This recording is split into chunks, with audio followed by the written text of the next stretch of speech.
दोस्तों आज के वीडियो में हम जानेंगे वात रोग क्या होता है। वात रोग बढ़ जाने के कारण शरीर में कौन कौन सी समस्याएं होती हैं। वात रोग को शांत करने के लिए, दूर करने के लिए और उसके कारण हुई समस्याओं को दूर करने के लिए किस हम सफल नुस्खे का प्रयोग कर सकते हैं।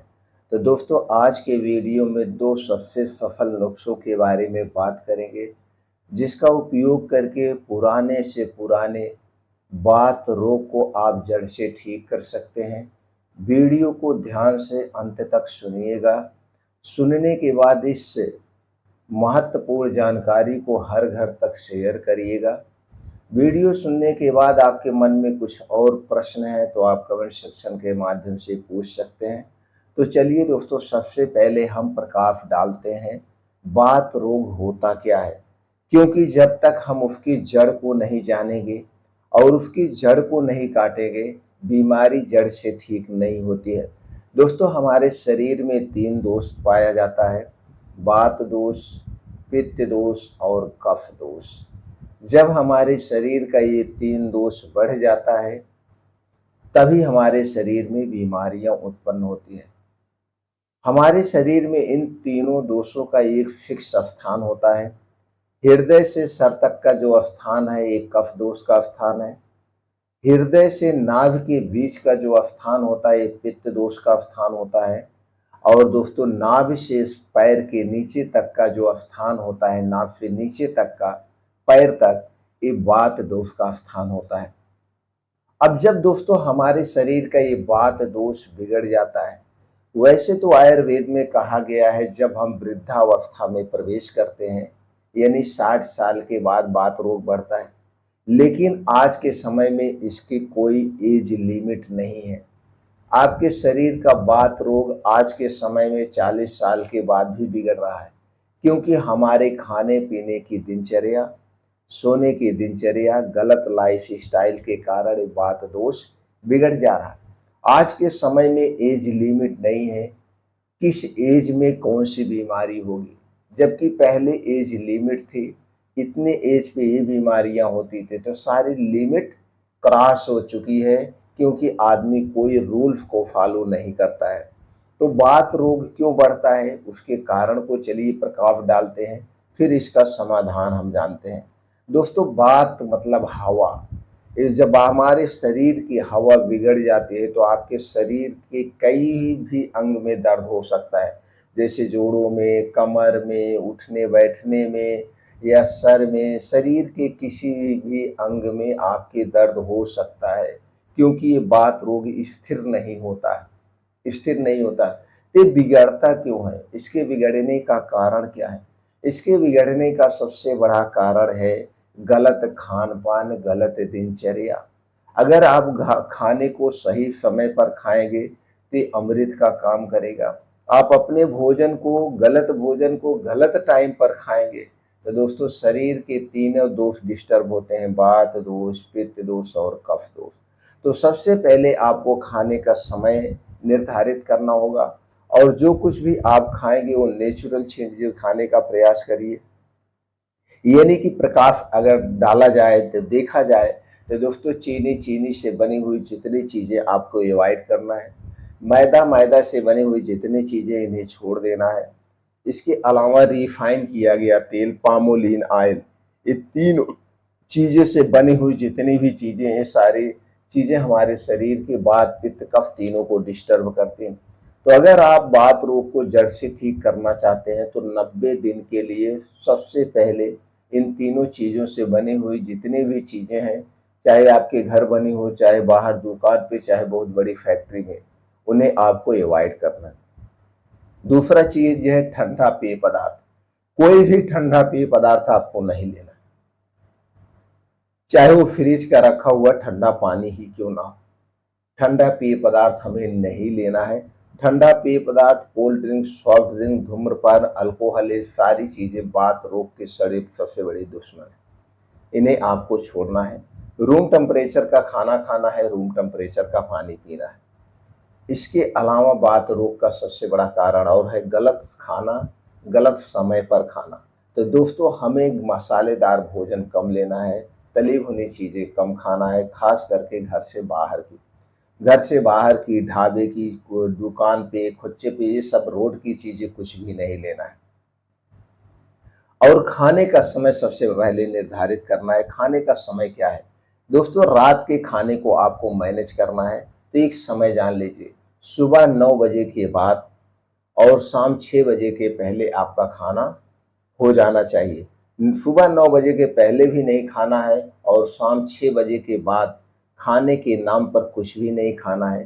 पीने के तौर पे आप सिर्फ़ और सिर्फ़ सादा पानी पी सकते हैं, दूध वगैरह नहीं लेना है। सूर्य डूबने के बाद कोई भी हैवी चीज़ नहीं लेना है, क्योंकि सूर्य डूबने के बाद हमारा पाचन तंत्र स्लो हो जाता है। सूर्य डूबने के बाद अगर हम हैवी चीज़ें खाएँगे तो सही से डाइजेस्ट नहीं होता है। तीस क्लियर हो गया आपका खाने का समय सुबह 9 बजे के बाद और शाम 6 बजे के पहले। अब सुबह 9 बजे के बाद क्या खाएँगे? सुबह 9 से 12 बजे के बीच में कोई एक मौसमी फल लेना है, 1 प्लेट सलाद लेना है। सलाद में जो उस समय सब्जियाँ पाई जाती हैं उन्हीं सब्जियों का सलाद लेना है और मौसमी फल लेना है। समय आप मैनेज कर लीजिए, कैसे खाएँगे, कैसे नहीं खाएँगे, ये आपको मैनेज करना है। बस इतना ध्यान देना है, सलाद और फल खाने से पहले कुछ नहीं खाना है और इसे खाने के 2 से ढाई घंटे बाद तक कुछ नहीं खाना है।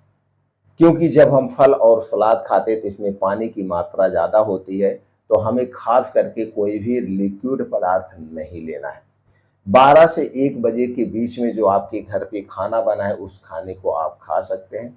फिर शाम 6 बजे के पहले जो कुछ भी आप खाना हो खा सकते हैं। लेकिन 6 बजे के पहले जो खाएँगे वो खाना हल्का होगा, सुपाच्य होगा, नॉर्मल होगा। ये आपको खाना है। दोपहर खाना खाने के बाद दोपहर खाना खाने के बाद अगर आपके घर दही है, तो बहुत ज़रूरी है 100 ग्राम दही लेना है, दोपहर खाना खाने के 1.5 घंटे के बाद और उसी में 1 गेहूँ के बराबर चूना मिला कर के उस दही को खाना है। लगातार आपको इसे खाना है, इसके सभी लोग खा सकते हैं, बस इतना ध्यान देना है, जिसको कभी पथरी की शिकायत हुई है या पथरी की दिक्कत हुई थी या पथरी है, पथरी से संबंधित यानी आपके शरीर में कहीं पे भी स्टोन है, तो आपको चूना नहीं लेना है, चूना अवॉइड करना है। इस बात का ध्यान दीजिए। अब ये हो गया दिन का। अब दोस्तों हम चलिए जानते हैं सुबह हमें क्या करना है। तो सुबह सबसे पहले आपको ये करना है, जल्दी उठना है। उठने के बाद 2 घंटे कम से कम तेज़ गति से मॉर्निंग वॉक, योगा, प्राणायाम, मेडिटेशन करना है। इसके बाद जब आप घर पे आएँगे, तो घर पे आने के बाद सबसे पहला काम जो आपको करना है, दोस्तों वो लेना है, अगर आंवले का सीज़न है, तो आंवले का सीज़न है तो सबसे पहले आपको 2 से 3 आंवला लेना है। इसकी पतली सी चटनी बना लेना है और चटनी बना के एक साइड में रख लीजिए। अब आपको चाहिए 2 कप पानी, इस 2 कप पानी को गैस पे आप चढ़ा दीजिए और इसी में 1 इंच का अदरक का टुकड़ा, 1 से 2 काली मिर्च, 1 से 2 हरी इलायची डाल के इस पानी को खूब उबालिए। यह पानी उबलते-उबलते 2 कप पानी, जब 1 कप पानी बच जाए, इसे उतार लीजिए, गैस से नॉर्मल होने दीजिए। अब इसी में जो आंवला आपने पीस के रखा है, 2 आंवले की चटनी इसी में मिला दीजिए। अब इसे रोज़ सवेरे खाली पेट आपको पीना है। कितने बजे?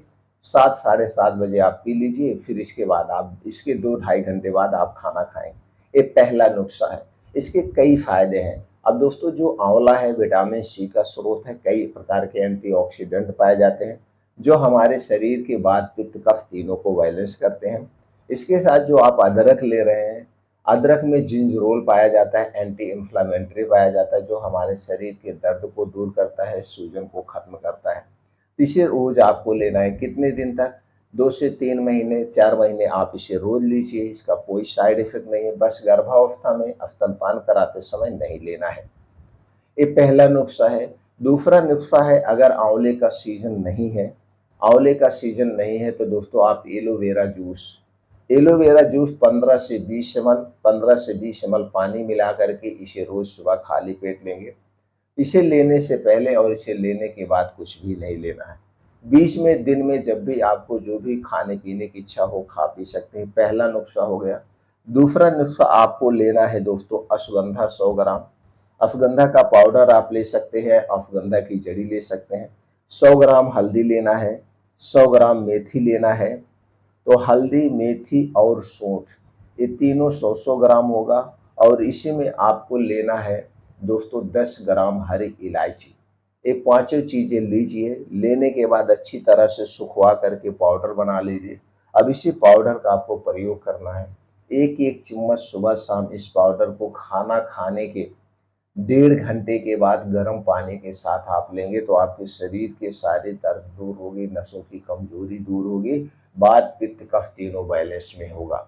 क्योंकि दोस्तों हल्दी में एंटी इंफ्लेमेटरी गुण पाया जाता है। कैरक्यूमिन टाइप के एक ऐसा तत्व पाया जाता है जो कैंसर जैसी बीमारी को ठीक करने में मदद करता है। मेथी में एंटी डायबिटिक, एंटी इंफ्लेमेटरी गुण पाया जाता है जो कि डायबिटीज को भी कंट्रोल करने में मदद करता है, शरीर की सूजन को दूर करने में मदद करता है। सूंठ में भी एंटी इंफ्लेमेटरी गुण पाया जाता है। अश्वगंधा तो दोस्तों हमारे शरीर की हर कमजोरी को दूर करने में मदद करता है। तो दोस्तों इसे आप घर पे आसानी से बना सकते हैं और इसका अगर आप प्रयोग करते हैं तो आपके शरीर से वात पित्त कफ यानी शरीर की हर एक कमजोरी धीरे धीरे दूर हो जाएगी। आप इसे 90 दिन तक फॉलो करिए। 90 दिन में आपको पूर्ण रूप से आराम मिल जाएगा। दोस्तों देखिए, बीमारी ठीक करने में उम्र भी मायने रखती है कि आपकी उम्र क्या है। उम्र के हिसाब से बीमारियां जल्दी और लेट में कवर होती है। उम्र बहुत ही मायने रखता है और ये मायने रखता है कि कैसे आप दिनचर्या को फॉलो कर रहे हैं, कैसे आप डेली योगा प्राणायाम मेडिटेशन कर रहे हैं। अगर जितनी चीज़ें हमने बताया है आपने स्टेप बाय स्टेप सही तरीके से किया तो आपको डॉक्टर के पास जाने की ज़रूरत नहीं है।